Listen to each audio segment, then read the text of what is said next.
All right, military spouse minute. So today I had a call with a fellow military spouse who I haven't talked to in forever. It was just like so good to connect. We ended up talking for like 58 minutes, which is like super cool when you find the time to do that, because both of our spouses are active duty and we've got kids and we both work full time. And it was like, I just like cold called her and I was like, maybe she's free. She was. And we both like just like dumped like life, and then like, yeah, this is crazy, okay, that was good, connect, and then move on with the day, right? It was just so good to connect with her.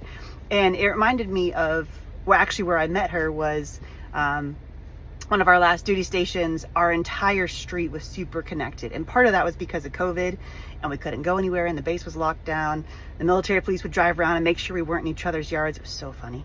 Anyways, great times. But that's how we met, and we met and we connected, and our whole entire street was just such a like connected family because we couldn't travel, and we became each other's family and we became each other's chosen family. And that's the beautiful thing that I thought about today as we're getting ready to go to softball. I thought about how military spouses, like, we have that common ground. We know what it's like to be away from family. We know what it's like to be isolated. And she brought up such a good point today that I was like, oh my gosh, I could resonate, well, I can't talk, with it so much. And it was, when you feel isolated and alone as a military spouse, maybe it's because you just got to a new location, or maybe you haven't found those people that you can connect with, and maybe your service member is in the field or deployed, or y'all are just going through a tough patch, which is like, hey, we've all been there. Some of us are still going through it, or some of us continue to go through it. And when you have that military spouse that you can just confide with and not feel alone.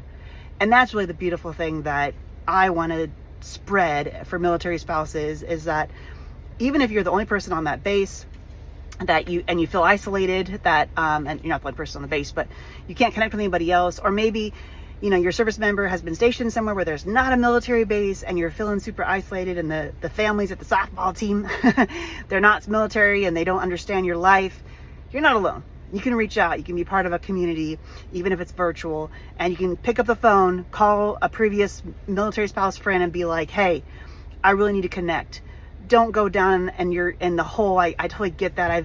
Unfortunately, I've been there, and you're not alone. You can IM, your friends, text me, whatever, and just make sure that you're confiding with someone. And even if it's just, ours was an hour today, but even if it's just 10 minutes of like, hey, I need to download my day. I'm feeling pretty isolated right now.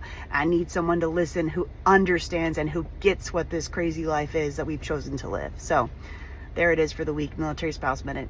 We're going to head to softball. Peace.